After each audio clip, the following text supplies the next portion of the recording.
Hey, it's Rick from metagamers.com, and today I'm going to show you the Belkin Max Folio stand for the iPad 2. I picked this up at my local Fry's Electronics for about $35.99, and they were offering a $10 rebate on it as well. This is the packaging that it comes in, and I'll tell you right now, if you've watched some of my other videos, you're immediately going to realize that this case probably is going to remind you a lot of the SwitchEasy Kara case, and I will do a head-to-head side-by-side comparison of these two cases in the near future, so be on the lookout for that. The case itself comes both in black and in white, and as you can see, I've got the white version here. It is matched up with kind of a gray color as well. So there is a latch here, and I'll show you that in a moment, and the back is also gray. So the way this latch works is you just slide it out like I just did, and then you open it up.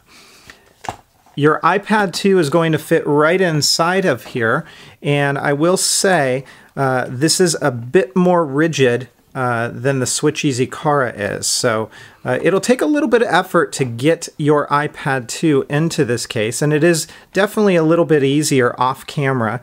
I'm trying to keep it in frame here. So let me go ahead and put this on, and then I'll come back to you and show you what it looks like lined up.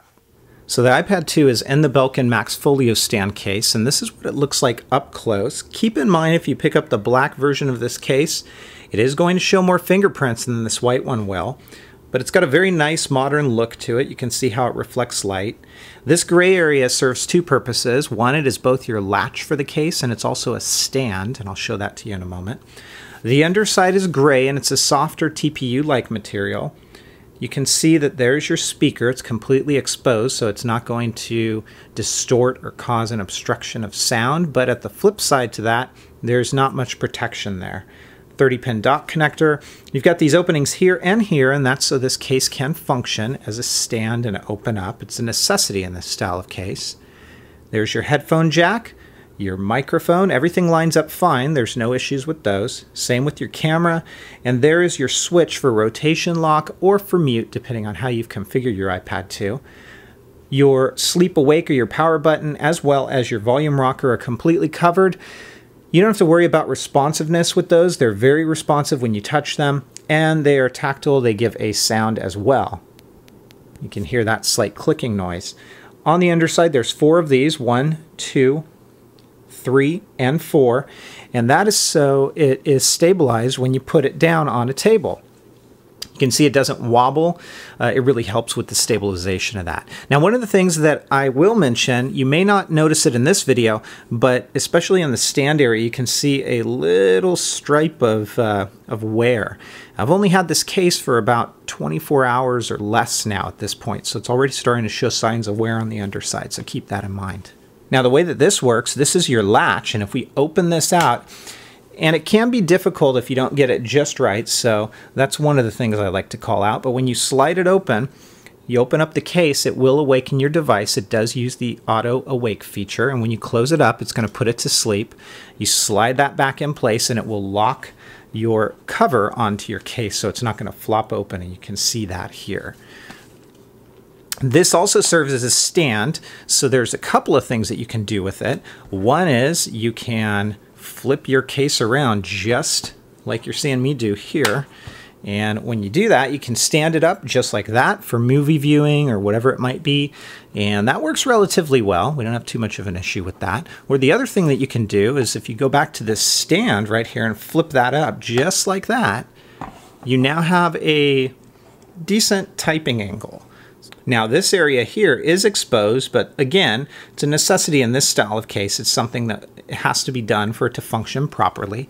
And then on the front side, this is a, again, it's almost like a TPU material. You don't have to worry about it scratching your screen. It's not going to do that. This whole area kind of keeps your iPad 2 in place, that you can see the gray sort of TPU material. And it keeps it relatively well in place. You're not going to get any movement of your iPad when it's in this case, so you don't have to worry about that. The home button is completely exposed, as you see there, as is the camera and the light sensors. So a couple of things about this case that I would like to call out. This latch mechanism, while it's a good idea, it's a little bit too much effort in my opinion. So sometimes it opens up easily for me. Sometimes I have to really apply some force to get it to work. I appreciate what they tried to do with it, but at the same token, like I said, it's a bit difficult to work with at times. I also wonder about the longevity of the materials over time. Is that going to snap? Is it going to break? Only time will tell on that, but that is a concern of mine. The other thing I'll mention about this case is that there are areas of it that just, they kind of open up. You can see there's a slight gap there. Not a huge issue, but I've noticed in some areas you get it more than others. And when I go to pick it up off of a table, sometimes I actually hear it kind of snap into place, like it was almost not in correctly. It became unseated from the case or something. It also tends to make some creaking noises depending on how I hold it. I've also noticed that this seems to attract a lot of wear and tear. You may not be able to see it on this video, but in this area here, and especially on these standoffs, I've had this case for about 24 hours or so here, and I'm already starting to see the wear and tear on it. So a little bit concerned about that as well. The weight of the case is pretty heavy, probably because of this front flap. It's a very nice material, but at the same time, it does add a significant amount of weight to it. You do have options if you're looking for a case like this. This one ran me about $35 from my local Fry's Electronics, so it's not too terribly expensive, but at the same token, I think you do have better options out there.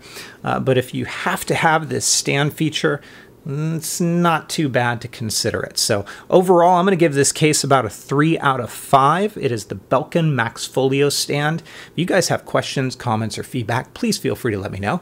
Otherwise, take care, everybody, and have fun.